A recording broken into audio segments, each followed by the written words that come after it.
ही important question, इस question को ध्यान से देखिए, यूट्यूब पे जुड़े रहिएगा तो आपको हम गारंटी के साथ बोलते हैं कि आप सिर्फ यूट्यूब पे पढ़ाई करके जो है कि एग्जाम आप क्वालिफाई कर सकते हैं नवोदय विद्यालय क्लास 6 का 2026 को ध्यान से देखिए आप। बहुत ही एक तरह से कहा जाए तो बहुत ही इंपॉर्टेंट क्वेश्चन है ये। गुणनखंड ज्ञात करे या गुणज ज्ञात करे या अभाज्य गुणनखंड।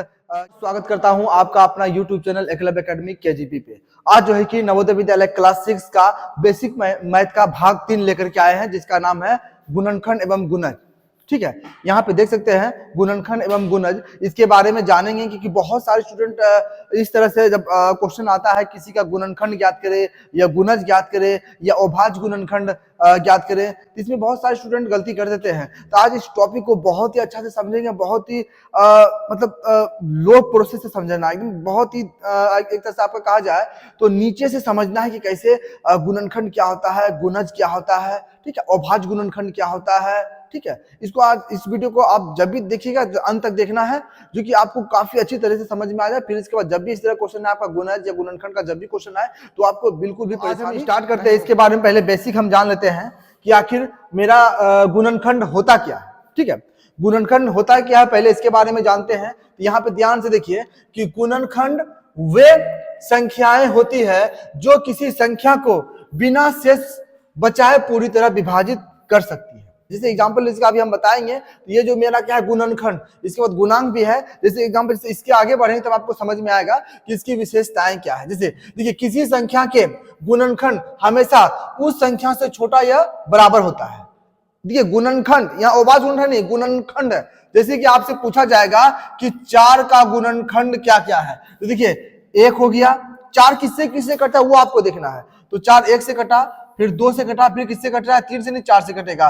तो यहाँ पे जो आपका कह रहा है कि किसी संख्या के गुणनखंड हमेशा उस संख्या का छोटा, यानी छोटा मेरा क्या हो गया, देखिए 1 आ गया है, छोटा मात्र 1 हो गया, और या बराबर संख्या यह इसके बराबर होती है। यही यहाँ पे कह रहा है किसी भी संख्या गुणनखंड जो है कि वो छोटा या उसके बराबर होती है। अब दूसरा नंबर क्या कह रहा है, किसी संख्या के गुणनखंड सीमित होते हैं, बिल्कुल सीमित होते हैं। जैसे 4 का गुणनखंड 3 है, ये सीमित है, इससे ज्यादा नहीं होगा। अभाज्य संख्या गुणनखंड मात्र 2 होता है, वो अपना स्वयं होता है और 1 होता है। ठीक है, इसलिए यहाँ पे ये भी कह रहा है सीमित होता है। 3 नंबर में क्या कह रहा है कि प्रत्येक संख्या का कम से कम 2 गुणनखंड होते हैं, यानी प्रत्येक संख्या का कम से कम 2 गुणनखंड होते हैं। बिल्कुल सही जवाब है।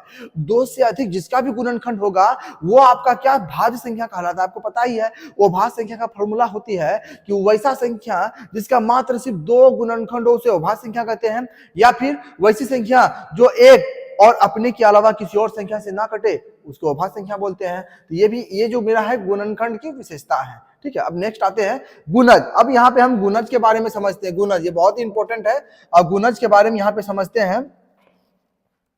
ठीक है, तो गुणज यहाँ पे जो लिखा हुआ है इसको हम देख लेते हैं गुणज के बारे में। गुणज के बारे में क्या है, तो यहाँ पे देखिए गुणज के बारे में क्या कह रहा है, गुणज वे संख्याएं होती है जो किसी संख्या के गुणनफल से प्राप्त होता है। बिल्कुल सही है।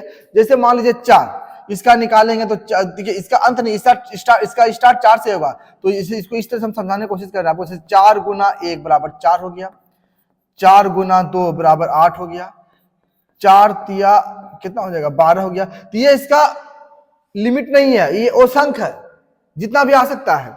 अब जैसे आगे बढ़ते हैं, यहाँ देखिए इसकी विशेषताएं के बारे में आते हैं। देखिए किसी संख्या के गुणज वो सीमित होते हैं। बिल्कुल सही जवाब है। जैसे 4 का है 4, 4 दूनी 8, 4 तिया 12, 416, 4 5 20, ये असीमित है। जितना आप जा सकते उतना गुना आप करते जाइएगा और आगे आप बढ़ते जाइएगा। ठीक है, इसके बाद ये क्या कर रहा है, इसके बाद क्या आता है, गुणज उस संख्या या उससे बड़े होते हैं। बिल्कुल सही जवाब है।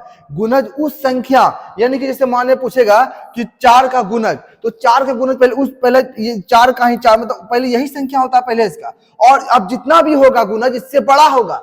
4 का ही 4, फिर 4 गुना 2 करेंगे तो 4 दूनी 8, 4 तिया 12, 4 चौक 16, 4 पंचे 20, 4 छक 24, 4 सते 28, 4 अठे 32, 4 नमा 36, बढ़ते जाएगा। ठीक है, सॉरी 4 छक 24 यहाँ पे होगा, 26 लिख दिया है। 4 छक 24, 4 सते 28, 4 अठे 32, इस तरह से बढ़ते जाएगा। ठीक है, यहाँ जो कह रहा है कि गुणज उस संख्या या उससे बड़े होते हैं।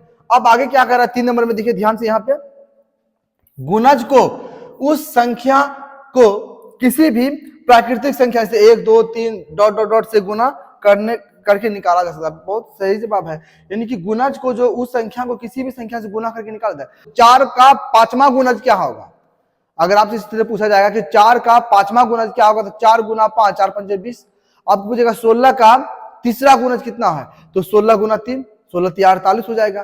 ठीक है, तो यहाँ पे किसी भी प्राकृतिक संख्या से गुना करके जो है कि इसको निकाला जा सकता है। अब इसके बाद देखिए, अब जो कुछ उदाहरण हम लिए हैं यहाँ पे देखिए कि मान लीजिए हमें 5 के गुणज निकालने के लिए निकालना है, तो 5 का गुणज निम्न में देखिए 5 का ही 5 बराबर 5 हो गया, 5 दूना 10 हो गया, 5 तिया 15 हो गया, 5 चौके 20 हो गया, है ना। इसीलिए 5 के गुणज 5 10 15 20 25 असीमित है। यहाँ पे क्या हम लिख दिया, असीमित, यानी इसका कोई अंत नहीं है, गुणज का कोई अंत नहीं है। अब आपको समझ में आ गया होगा। अगर आपसे गुणज पूछेगा, जैसे मान लीजिए 2 का गुणज पूछा, तो 2 का ही 2, 2 दूनी 4, 2 तिया 6, 2 चौक 8, 2 पंजे 10, 2 छक 12, 2 से बढ़ते जाना है, और आपका ये गुणज हो गया। और गुणनखंड अगर आपसे पूछे, अभाज्य नहीं, अगर आपसे गुणनखंड सिर्फ पूछे, जैसे पूछ ले मान लिया आपका कि 4 का गुणनखंड क्या होगा, तो गुणनखंड में क्या देखना, 4 किससे किससे कट रहा है, पहले 1 से कटेगा, 2 से कटेगा, 4 से कटेगा, तो 4 का गुणनखंड 3 ही होगा। गुणज बोलेगा तो गुना करते जाना है। अब बात आती है अभाज्य गुणनखंड।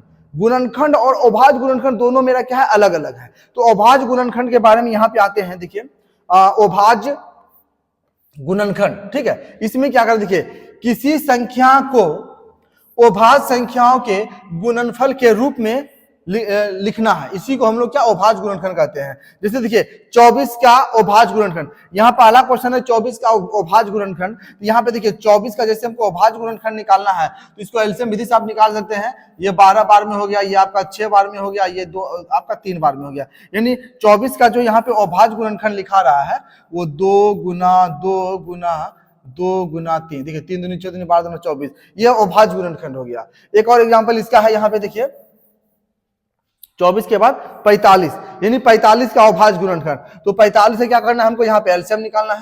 तो जैसे 45 का एलसीएम निकालेंगे, 3 बार में खिलाएंगे तो 15 बार में खाएगा, ठीक है। फिर 3 5 15, यानी 45 का जो अभाज्य गुणनखंड मेरा हो गया वो कितना हो गया, 3 गुना 5।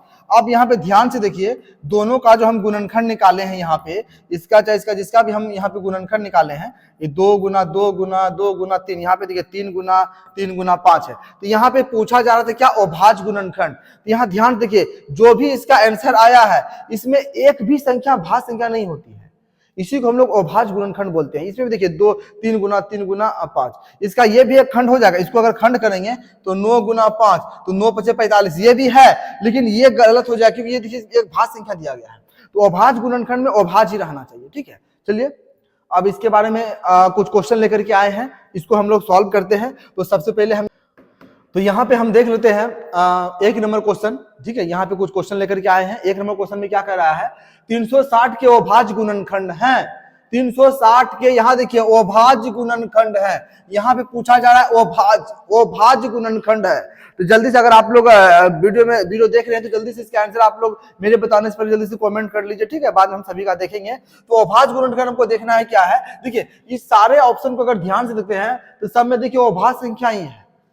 इसमें अगर गुना करें तो किसमें गुना करने पे 360 आता है। इसका तरीका पकड़ने का क्या है कि आप इसका एलसीएम निकाल लीजिए। तो 360 का क्या करेंगे, हम यहाँ पे एलसीएम निकालते, 2 से खिलाएंगे तो 180 बार में खाएगा, फिर 2 से खिलाएंगे तो यहाँ 90 बार आ जाएगा, फिर यहाँ पे 2 से खिलाएंगे तो 45 बार में आ जाएगा, अब 3 से खिलाएंगे तो 15 बार में आ जाएगा, फिर 3 से खिलाएंगे तो 5 बार में आएगा, ठीक है। अब देखिए 3 गो 2 है, 2 गो 3 है, 1 5 है, कौन सा ऑप्शन में देखते हैं। यहाँ पे देखिए 3 गो 2 है, इसमें 2 गो दिया गया, गलत हो गया। 1 2 3 गो है, यहाँ पे 2 गो है, 5 गो है, यानी इसका आंसर जो आपका हो जाएगा 2 नंबर। इसमें देखिए 2 गो इसमें पुराने, ये भी गलत, ये भी गलत हो जाएगा। यानी 1 का जो आंसर आपका हो जाएगा वो कितना, ऑप्शन नंबर 2 आ जाएगा, ठीक है। चलिए नेक्स्ट क्वेश्चन की ओर आते हैं। क्वेश्चन नंबर 2 में आते हैं। 2 नंबर क्या कह रहा है कि 540 के अभाज्य गुणनखंड, 540। तो यहाँ पे हमको क्या करना है कि 540 का हमको एलसीएम निकालना है। तो 2 से खिलाते हैं तो 2 दूनी 4, 2 सत्ते 14 हो जाएगा, ठीक है। फिर 2 से खिलाते हैं, 2 का ही 2 हो गया, 2 तिया 6 हो गया, ठीक है, 2 पंचे 10 हो गया, 135 आ गया, 5 3 8 9। फिर 3 से खिलाते हैं तो 3 चौके 12 हो गया, 3 5 15 हो गया। फिर 3 से खिलाते हैं तो कितना, 15 बार में आएगा। फिर 3 से खिलाएंगे तो 5 बार में आएगा, ठीक है। अब यहाँ पे देखिए 2 गो 2 है, 3 गो 3 है, 1 गो 5 है। तो यहाँ पे देखिए 1 2 2 से अधिक 2, ये गलत हो गया। यहाँ पे 2 को 2, लेकिन 5 3 मेरा 3 होगा, यहाँ 2 ही दिया गया था, ये भी मेरा गलत हो जाएगा, ये भी गलत हो गया। अब इसका ऑप्शन नंबर 3 देखते हैं। यहाँ देखिए 2 को 2 यहाँ पे आ रहा है, ये 2 और फिर 3 को 3 है, तो 1 2 3 को 3 और प्लस 5 है, यानी कि इसका ऑप्शन नंबर कितना 3 नंबर हो जाएगा। यहाँ पे देखते हैं तो यहाँ 3 को 5 दे दिया, ये भी गलत हो जाएगा।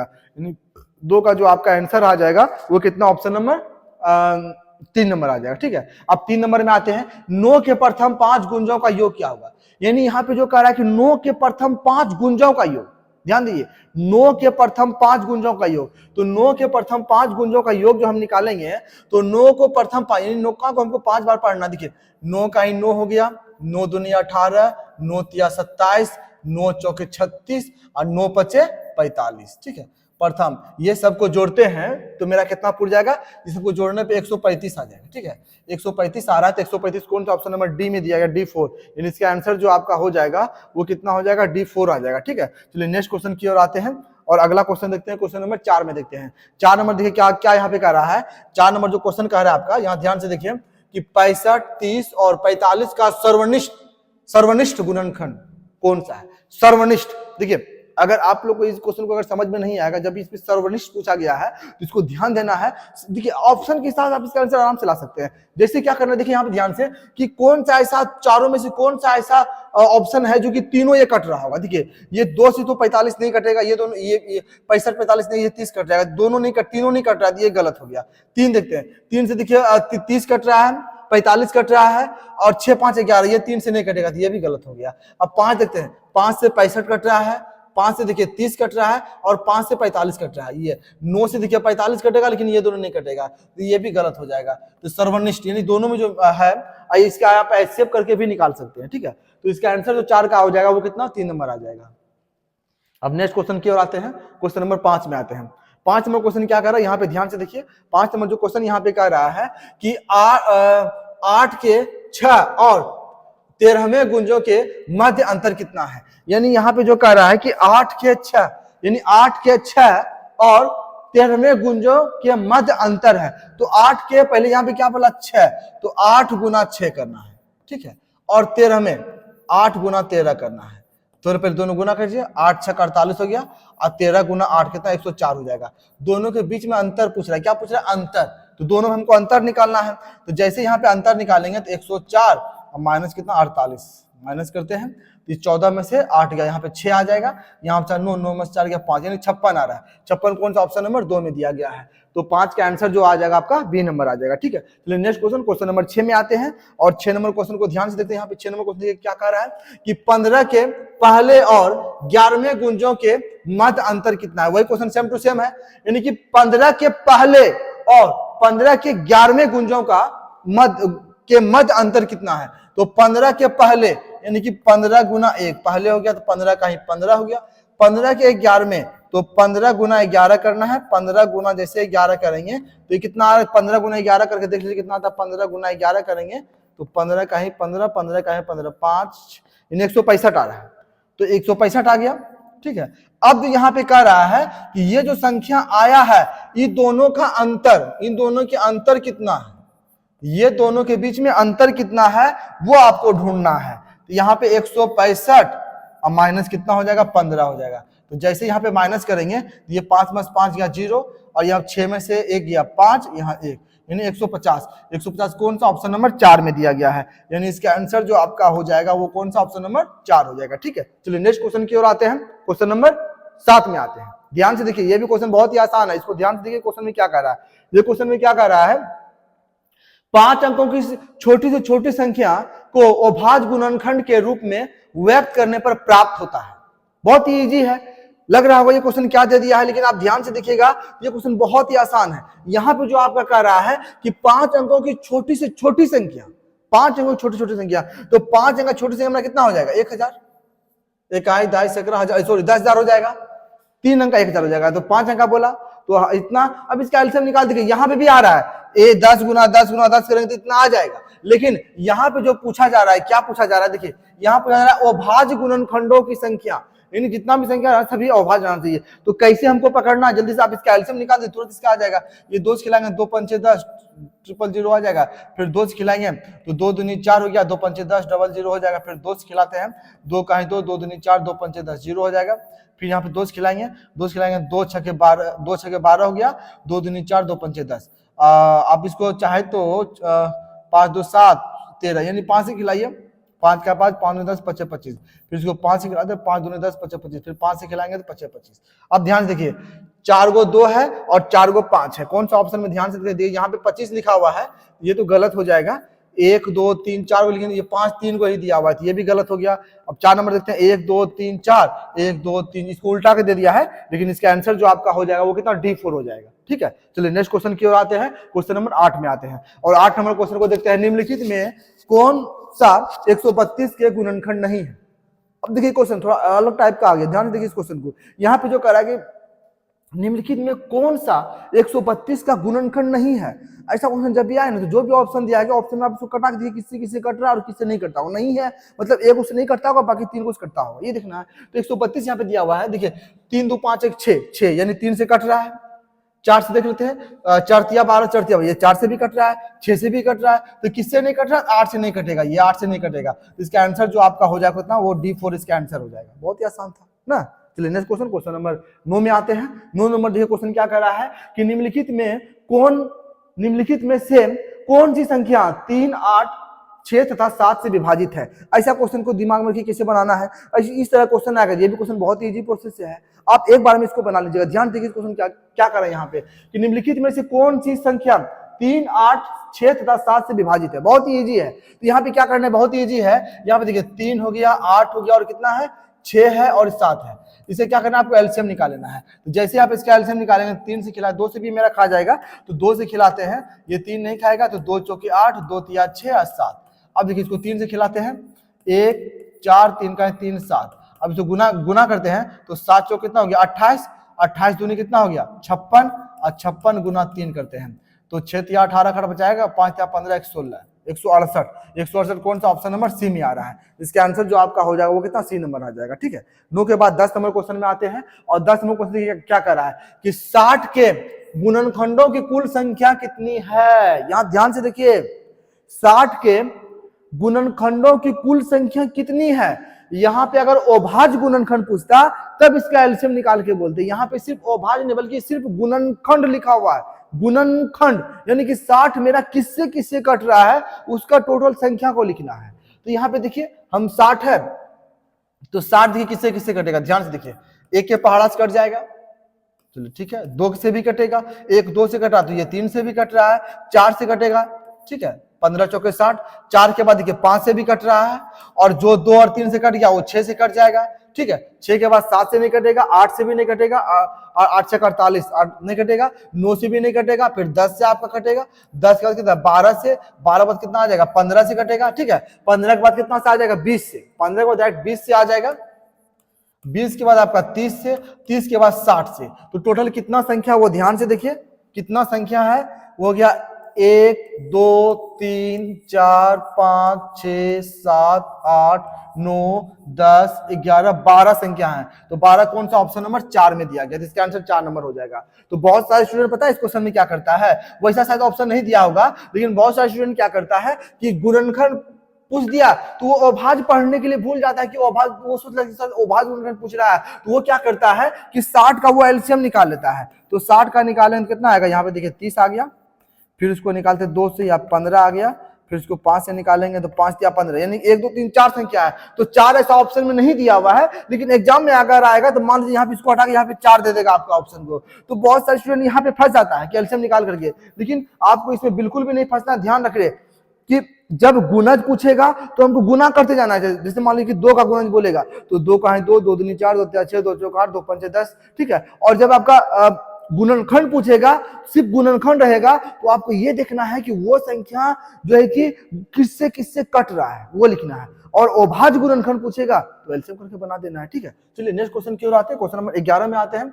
11 में क्या कह रहा है कि 20 के गुणनखंड है, 20 देखिए गुणनखंड, यहाँ पे देखिए आपको बता रहे थे कुछ देर पहले भी हम, यहाँ 20 के गुणनखंड है, तो 20 के गुणनखंड क्या हो गया कि किससे किससे 20 कटता है। तो पहले हम यहाँ पे देख लेते 20 किससे किससे कटा, देखिए 1 से कटेगा, 2 के पहाड़ा से कटेगा, 3 से नहीं कटेगा, 4 से कटेगा, 4 के बाद 5 से कटेगा, 5 में डायरेक्ट कितना से आ जाएगा 10 से कटेगा और 20 से कटेगा। देखिए ऐसा कौन सा ऑप्शन में 1 2 4 5 10 20, तो 1 2 3 इसमें तो नहीं है, 10 नहीं है, चलिए इसको हटाते हैं, इसमें भी 2 10 इसमें 20 दिया हुआ है नहीं, ये भी गलत हो गया। इसमें देख लेते हैं मतलब 1 और 2 गलत, 1 2 4 5 10 20, ये देख लेते 1 2 4 5, यहाँ 6 दे दिया, 6 तो 20 नहीं करता है, ये भी गलत। यानी इसका आंसर जो आपका हो जाएगा वो कितना D4 हो जाएगा। ठीक है, आपका नंबर 12 में आते हैं, निम्नलिखित में कौन सी संख्या के कुल 3 गुणनखंड हैं। ये बहुत इजी, बहुत ही इंपॉर्टेंट क्वेश्चन, इस क्वेश्चन को ध्यान से देखिए, जल्दी से इसका आंसर कमेंट बॉक्स में कीजिए। यहाँ पे जो पूछा जा रहा है कि निम्नलिखित में से कौन सी संख्या के कुल 3 गुणनखंड है, मात्र 3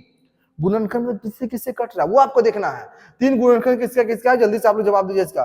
मात्र 3 गुणनखंड देख लेते हैं। देखिए 81 को देखते हैं और 3 से, देखिए 81 3 से अधिक आता है, ये 1 से कट गया, 3 से कट गया, फिर आपका 9 से कट गया, फिर आपका 27 से कट गया, बहुत से कट रहा है, ये तो गलत हो गया। 36 देखते हैं, ये 1 से कट रहा है, 2 से कटा, फिर 3 से कटा, फिर 4 से कटा, फिर आपका 6 से कटा, ये भी देखिए 3 से अधिक आ रहा था, ये भी आपका गलत हो गया है। अब 90 का देख लेते हैं। 90 देखिए आपका 121 से अगर देखते हैं, इसका अगर गुणनखंड हम निकालेंगे, ये देखिए 1 के पहाड़ा से कटेगा, फिर 11 के पहाड़ा से, फिर 121 के पहाड़ा से, और कोई टेबल से ये नहीं कटेगा। ध्यान से देखिए आप इस क्वेश्चन को। अब 90 में आते हैं, 90 देखिए 1 से कट रहा है, 2 से कट रहा है, 3 से कट रहा है, फिर आपका 5 से कट रहा है, 6 से भी कटेगा, 6 से कट रहा है ना, 15 से 6 से भी कट रहा है, तो ये भी आपका गलत हो गया। तो इसका आंसर जो आपका हो जाएगा ऑप्शन नंबर सी आ जाएगा। नंबर 13 में आते हैं। 13 नंबर क्वेश्चन ध्यान से देखिए, एक अभाज्य संख्या के कितने गुणनखंड होते हैं। बहुत इजी है, जल्दी जवाब दीजिए इसका आप लोग कमेंट बॉक्स में। एक अभाज्य संख्या के कितने गुणनखंड होते हैं, फॉर्मूला हम कितना बार बताएं, आप मेरा अगला वीडियो जाके देख सकते हैं। एक अभाज्य संख्या का मात्र 2 गुणनखंड होता है, वो 1 और वो खुद स्वयं संख्या। तो इसका आंसर जो आपका हो जाएगा वो कितना, ऑप्शन नंबर 2 आ जाएगा। ठीक है, चलिए नेक्स्ट क्वेश्चन, क्वेश्चन नंबर 14 में आते हैं। 40 और 60 का लघुत्तम समावर्तक क्या है। यानी कि 40 और 60 का लघुत्तम समावर्तक निकालना है, बहुत ही इजी है ये। ठीक है, तो इसको देख लेते हैं। 40 और 60 का जैसे एलसीएम निकालेंगे तो 2 से खिलाएंगे 20 बार में, ये आपका हो गया 30 बार में, फिर 2 से खिलाते हैं, ये आ गया 10 बार में, ये हो गया 15 बार में। फिर यहाँ पे 2 से नहीं खाएगा तो हम 5 से खिलाते हैं, तो 5 दूना 10 और 5 तिया 15। अब देखिए इसको गुना करते हैं, जैसे हम गुना यहाँ पे करेंगे तो 3 दूना 6, 6 पंचे 30, 30 दूना 60, 60 दूना 120, यानी इसका ऑप्शन नंबर 1 आ जाएगा। ठीक है, 14 का कितना, ऑप्शन नंबर 1। चलिए क्वेश्चन नंबर 15 में आते हैं। यदि किसी संख्या के गुणज 20 40 60 है तो वह संख्या क्या है।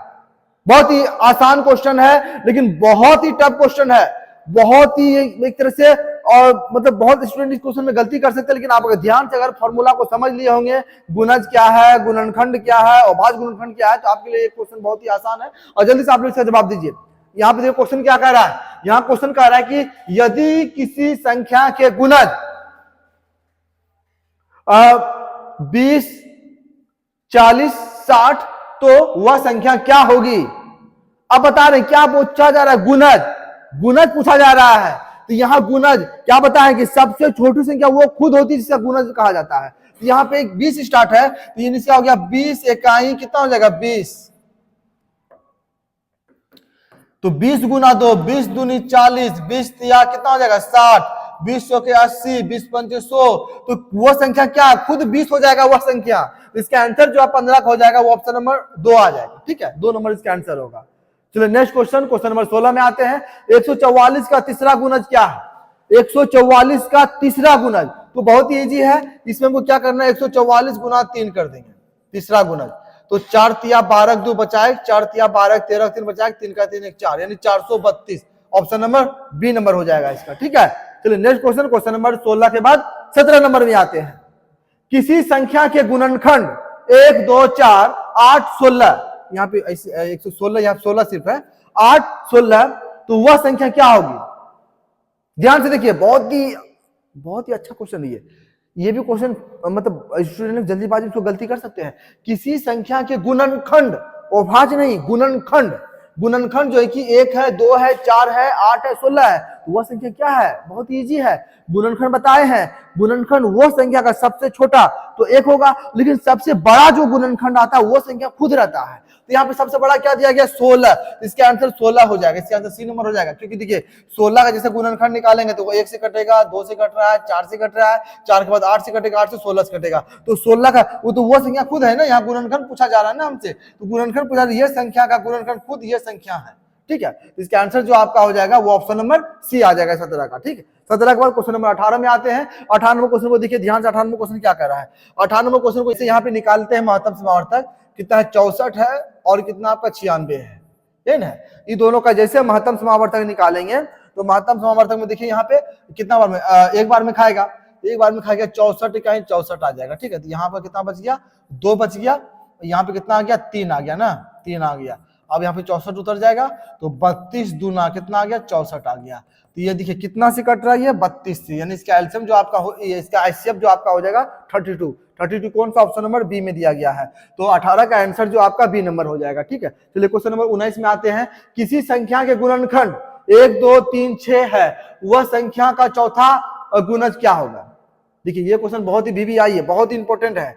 इंपॉर्टेंट इसलिए कह रहे हैं कि ये क्वेश्चन को ध्यान से देखिए आप, बहुत ही एक तरह से कहा जाए तो बहुत ही इंपॉर्टेंट क्वेश्चन है ये, इसको आप ध्यान से देखिए इसका आंसर क्या होगा, और आप इसका आंसर देने का कोशिश, जल्दी से आप लोग कमेंट बॉक्स में इसके आंसर का जवाब दीजिए कि इसका आंसर क्या होगा। यहाँ पे क्या कर रहा है, किसी संख्या के गुणनखंड 1 2 3 6 है, उस संख्या का चौथा गुणज क्या होगा। तो बहुत सारे स्टूडेंट यहाँ पे कंफ्यूज हो जाते हैं कि गुणनखंड 1 2 3 6 दिया गया है तो चौथा गुणज क्या पूछ रहा है, समझ में नहीं आ रहा है। लेकिन यहाँ ध्यान से देखिए और इस क्वेश्चन को ध्यान समझिए। यहाँ पे देखिए गुणनखंड जो इसका दिया गया है 1 2 3 6, हम बताए हैं गुणनखंड सबसे छोटी 1 होगा और सबसे बड़ी जो संख्या रहेगा उसी का गुणनखंड उसमें रहता है। तो यहाँ पे देखिए जैसे इसको हम गुणनखंड यहाँ पे निकालेंगे, यहाँ पे 6 का गुणनखंड निकालते हैं तो यहाँ 1 हो गया, 2 हो गया, 3 हो गया, 6 हो गया। तो यहाँ किसी संख्या का, ये संख्या जो पूछा जा रहा है ये संख्या पर क्या है, 6 है, ये 6 का गुणनखंड दिया गया वहां पे 1 2 3 4, तो हमको संख्या पता चल गया 6,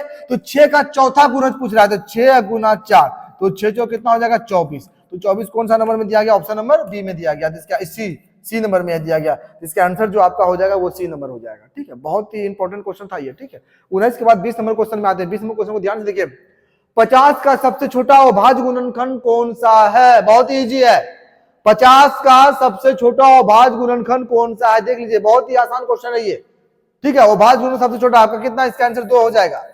ऑप्शन के हिसाब से 50 के सब खंड करेंगे तो ऐसे होगा ना, 25 दूना 50, ये 2 हो गया, और इसको 25 खंड करेंगे तो 5 गुना 5, तो 50 का अभाज्य गुणनखंड देखिए मेरा निकल गया, क्या निकला, 2 गुना 5 गुना 5, तो सबसे छोटा मेरा कितना, 2 नंबर आ जाएगा, ये 2 आ गया, ऑप्शन नंबर 1 में आ जाएगा, ठीक है। तो नेक्स्ट क्वेश्चन नंबर 21 में आते हैं, और 21 नंबर क्वेश्चन को ध्यान से देखते हैं। 36 और 60 के समान गुणनखंड क्या क्या है। अब इसको भी समझिए ध्यान से कि 36 और 60 के समान गुणनखंड क्या है, ठीक है। अब यहाँ पे इस क्वेश्चन को देखिए जल्दी से, इसका आंसर कमेंट बॉक्स में जल्दी से आप लोग कीजिए, ठीक है। ये जो अभी हम जो भी बता रहे हैं वो सारा चैप्टर से बेसिक है, बेसिक जानकारी है, 20-20 क्वेश्चन का, 25-25 क्वेश्चन का बेसिक क्वेश्चन का जानकारी लाए हैं। जब सारा चैप्टर का हम बता देंगे इसके बाद जो है कि हम मैन आ जाएंगे मुख्य क्वेश्चन लेकर के। इंपॉर्टेंट ये भी बहुत ही इंपॉर्टेंट है बेसिक जानकारी के लिए, इसको ध्यान में रखना है आपको। यहाँ पे देखिए 36 और 60 के समान गुणनखंड। अब 36 और 60 का पहले हम गुणनखंड निकालते हैं, इसके बाद आपको समझाते हैं कैसे होगा। देखिए 36 का गुणनखंड निकालिए, ये अभाज्य नहीं बल्कि गुणनखंड है, यानी किससे किससे कट रहा है। देखिए 1 से कटेगा, 2 से कटा, फिर आपका 3 से कटा, 3 के बाद 4 से कट रहा है, 4 2 और 3 से कटा तो ये 6 से कट जाएगा, 7 से नहीं, 8 से नहीं कटेगा, 9 से कटेगा, 9 के बाद 10 नहीं, 11 नहीं, 12 से कट जाएगा, ठीक है। 12 के बाद 13 नहीं होगा, 14 नहीं, 15 भी नहीं, 16 भी नहीं, 17 भी नहीं, 18 से 18 आ गया, और 18 के बाद डायरेक्ट क्या 36 आ जाएगा। ये आपका निकल गया कितना, 36 का गुणनखंड निकल गया। 36 के बाद जो अब हम निकालेंगे वो कितना 60 का निकालते हैं। तो 60 का कुछ देर पहले हम निकाले तो गुणनखंड 60 का देखिए 1 के पहाड़ा से कट रहा है, वो 2 से कट रहा है, 3 से कट रहा है, 4 से कट रहा है, 5 से कट रहा है, 5 के बाद देखिए 6 से कट रहा है, 6 के बाद 7 से नहीं, 8 से नहीं, 9 से नहीं, 10 से कटेगा, 10 के बाद आपका कितना से 12 पंचे 60, ये आपका 12 से कट रहा है, 12 के बाद 15 से कटेगा, ठीक है। 15 के बाद कितना आ जाएगा, 15 चौके 60, 15 16 नहीं, फिर 20 आ जाएगा, 20 या 60, 20 के बाद कितना आपका हो जाएगा, डायरेक्ट वो 30 आ जाएगा। और 30 5 कितना आ जाएगा आपका 60 आ जाएगा। ये इतना इतना संख्या से कट रहा है। अब यहाँ पे जो पूछा जा रहा है हमसे, क्या पूछा जा रहा है कि समान गुणनखंड, क्या पूछा जा रहा है समान, यानी समान गुणनखंड किसका किसका है। अब बहुत इजी प्रोसेस है, देखिए यहाँ पे एक है, यहाँ पे एक है, एक एक यहाँ पे निकलेगा, दोनों समान सेम मिल रहा है। यहाँ देखिए 2 है, इसमें देखिए 2 है, फिर यहाँ पे आपका 2 आ गया, फिर देखिए इसमें देखिए 3 है, यहाँ पे देखिए 3 है, फिर आपका यहाँ पे 3 आ गया, 3 के बाद देखिए यहाँ पे 4 है और इसमें 4 है, फिर आपका देखिए यहाँ पे 4 आ जाएगा, 4 के बाद देखिए यहाँ पे 6 है, इसमें 6, यहाँ पे 5, उसमें 5 नहीं था तो 5 को नहीं लिखना है, फिर 6 आ गया, 6 के बाद देखिए 6 के बाद क्या देख लेते हैं हम 9 का। तो जैसे इसमें हम आते हैं 6 के बाद 9, देखिए इसमें नहीं 9 नहीं है, लेकिन देखिए 12 इसमें है, 12 इसमें है, फिर यहाँ 12 आ जाएगा और अब नहीं मिल रहा है। तो 1 2 3 4 6 12 कौन सा ऑप्शन में, ध्यान देखिए कि 1 2 3 6 12 कौन सा ऑप्शन नंबर सी में, 12 किस में, ध्यान देखिए यहाँ पे आपका आंसर आ जाएगा। 12 किस में दिया गया है, ऑप्शन नंबर 3 में दिया गया। 1 2 3 6 3 4 6 12 यानी समान, इसमें क्या मेरा समान है। तो 21 का आंसर जो आपका हो जाएगा कौन सा, ऑप्शन नंबर सी आ जाएगा। ठीक है, तो नेक्स्ट क्वेश्चन 21 के बाद क्वेश्चन नंबर 22 में आते हैं। 20 का 5वां गुणज क्या है, बहुत ही इजी क्वेश्चन है ये। 20 का 5वां गुणज बहुत ही आसान है। तो 20 का 5वां, तो 20 गुना 5 बराबर कितना हो जाएगा 100, ये आपका आंसर हो जाएगा, ऑप्शन नंबर बी नंबर हो जाएगा इसका आंसर। ठीक है, चलिए 21 नंबर क्वेश्चन में आते हैं। 16 और 36 का एचसीएफ और एलसीएम का गुणनफल, यानी इसमें जो कह रहा है वो आपको क्या कहा है, 16 और 36 का एलसीएम पहले निकालना है, फिर एचसीएफ निकालना है, फिर दोनों का जो आएगा आंसर लास्ट में दोनों क्या करना है, गुणनफल निकाल देना है। ठीक है, चलिए इसको बनाते हैं, ये भी क्वेश्चन बहुत ही इजी है। सबसे पहले 16 और 36 का एलसीएम निकालते हैं। 16 और 36, चलिए 36 16 लिख दिए, इसका एलसीएम हम निकालते हैं। ये 2 से खाएगा 18 बार में, ये 8 बार में, फिर इसको 2 से खिलाएंगे, ये 9 बार में, ये 4 बार में। अब खाएगा नहीं खाएगा, नहीं खाएगा। तो 9 चौक 36 दूना 72, 72 दूना कितना 144 हो जाएगा, यानी इसका एलसीएम कितना आ गया 144 आ गया, यानी इसका एलसीएम जो आ गया 144। ठीक है, अब इसका एचसीएफ हमको निकालना है, तो 36 हो गया और 16 हो गया, 16 दूना 32, 4 चौक 16। अब इसका एचसीएफ देखिए कितना आ गया, एचसीएफ कितना 4 आ गया। अब देखिए यहाँ एचसीएफ और एलसीएम का गुणनफल बोल रहा था, क्या बोल रहा था, गुणनफल, इन दोनों को गुना करना है। तो जैसे ही आप इसका फाइनल आंसर आएगा तो 144 आप गुना 4 करते हैं, तो 4 चौक 16 6 बचा 1, 4 चौक 16 17 का 7 बचा 1, 4 का 4 यानी 576 इसका आंसर आ रहा है। तो 576 कौन सा, ऑप्शन नंबर 2 में दिया गया है। तो इसका राइट आंसर जो आपका हो जाएगा वो कितना, 2 नंबर हो जाएगा। 23 के बाद 24 नंबर क्वेश्चन में आते हैं। 108 के अभाज्य गुणनखंड क्या है। देखिए ये क्वेश्चन देखने के बाद थोड़ा कंफ्यूज हो रहा होगा, ऑप्शन को देखने के बाद थोड़ा लग रहा होगा ये ऑप्शन क्या दे दिया है, लेकिन 108 के अभाज्य, 108 का अभाज्य तो इससे भी ज्यादा है, लेकिन इसमें कौन सा कौन है, इसका पकड़ने का सबसे आसान तरीका क्या है, ये क्वेश्चन का सबसे आसान तरीका पकड़ने का क्या है, ये जो 4 ऑप्शन दिया गया, चारों ऑप्शन में आपको देखना है कि कौन सा ऐसा ऑप्शन है चारों में से जो कि 108 वो कट रहा है। दोनों मतलब जैसे 2 ऑप्शन 3 3 3 दिया गया है, किसमें कट रहा है, आपका आंसर आ गया तुरंत। अब यहाँ पे देख लेते हैं, देखिए 108 इसका अंकों को योग करेंगे तो यहाँ पे मेरा 9 आ जाएगा। ठीक है, 9 आ जाएगा। देखिए 2 लास्ट में 8 है, ये 2 से कटेगा, ये 3 से भी कटेगा, यानी कि दोनों से ये जो कि मेरा कट रहा है। इसमें देखिए ये 5 से नहीं कटेगा, ये गलत, ये भी 7 से नहीं कट रहा है, ये भी गलत, ये भी 5 से नहीं कटेगा। तो इसका आंसर जो आपका हो जाएगा कौन सा, ऑप्शन नंबर 1 हो जाएगा, 1 नंबर इसका आंसर हो जाएगा। ठीक है, ऑप्शन के हिसाब से। अब लास्ट क्वेश्चन है, क्वेश्चन नंबर 25 में आते हैं, और 25 नंबर क्वेश्चन को ध्यान देखिए। 56 से छोटे 7 के कितने गुणज हैं, 56 से छोटे 7 के कितने गुणज हैं, गुणज। तो यहां पे देख लीजिए 7 के 56 छोटा, ये 7 का है 7, 7 दूनी 14, 7 तिया 21, 7 चौक 28, 7 पचे 35, 7 छक 42, 7 सते 49 और 7 अठे 56। तो 56 से कम कर रहा है, 7 अठे कितना 56 हो जाएगा। तो 56 हमको नहीं लेना, इससे कम कर रहा है। इससे कम कितना है, ध्यान से देख लीजिए आप, यहाँ देखिए 1 हो गया, 2 3 4 5 6 7 कौन सा, ऑप्शन नंबर 1 में दिया गया है। तो इसका आंसर जो आपका हो जाएगा वो कौन सा, ऑप्शन नंबर 1 हो जाएगा। ठीक है, ये मेरा क्वेश्चन था। चलिए अब यहाँ पे थोड़ा आ जाते हैं हम इसमें। ये जो आपका आज का क्वेश्चन था वो नवोदय विद्यालय क्लास 6 का तीसरा चैप्टर गुणनखंड एवं गुणज, इसको बहुत ही अच्छा तरीका से हम बताए हैं। और आपको ध्यान रखना है कि इसके बाद जितना भी चैप्टर लाएंगे सारा इंपॉर्टेंट चैप्टर लाएंगे, लेकिन जितना भी क्वेश्चन आपको नोट करने का रहेगा सबको नोट बॉक्स में आपको नोट करते जाना, क्योंकि इसके बाद जब हम आगे आएंगे, जब इस चैप्टर का मुख्य क्वेश्चन लेकर आएंगे, सारे इंपॉर्टेंट क्वेश्चन लेकर आएंगे, तो उसमें आपको हो सकता है परेशानी हो, लेकिन अभी इसको मिस मत करना है, ठीक है। इसके बाद हम रीजनिंग का भी सारा चैप्टर लेकर के आएंगे, जो बेसिक जानकारी पहले लेके आएंगे 10 चैप्टर से, उसके बाद हम आगे बढ़ेंगे, फिर हिंदी का भी लेकर के आएंगे। अगर आप मेरे साथ यूट्यूब पे जुड़े रहिएगा तो आपको हम गारंटी के साथ बोलते हैं कि आप सिर्फ यूट्यूब पे पढ़ाई करके जो है कि एग्जाम आप क्वालिफाई कर सकते हैं नवोदय विद्यालय क्लास 6 का 2026 में। इसलिए हम उम्मीद करते हैं कि आप मेरे साथ जुड़े रहेंगे, और मेरे चैनल को लाइक एंड सब्सक्राइब करने के लिए मत भूलिएगा, ताकि आने वाला वीडियो आपको जल्दी से इसका नोटिफिकेशन के साथ आपके पास आ जाए। इसलिए मेरे चैनल को लाइक जरूर करना है और साथ में सब्सक्राइब जरूर करना है। हो सके तो उसको शेयर कीजिए, और जितने भी आपके फ्रेंड हैं वो सबको बताइए, क्योंकि इस बार हम चाह रहे हैं कि यूट्यूब पे जितने भी हमारे स्टूडेंट हैं जो उनके पास कोचिंग का साधन नहीं है, वो या फिर कोई भी प्ले स्टोर या कुछ भी खरीदने का साधन नहीं, वो हम यूट्यूब पे कोशिश करेंगे आपको फ्री में बताने के लिए। और किसी भी क्वेश्चन का कोई भी जवाब हो, यूट्यूब में आप डिस्क्रिप्शन बॉक्स में जाइए, वहां पे देखिए व्हाट्सएप का ग्रुप लिंक दिया गया है, वहां से जाकर के आप देखिए मेरे ग्रुप में जुड़ सकते हैं। किसी भी तरह का नवोदय विद्यालय संबंधित या कोई भी विद्यालय संबंधित किसी भी तरह का प्रश्न हो, आप हमसे शेयर कीजिए, हम आपको जवाब जरूर देंगे। ठीक है, आज के लिए इतना ही, धन्यवाद।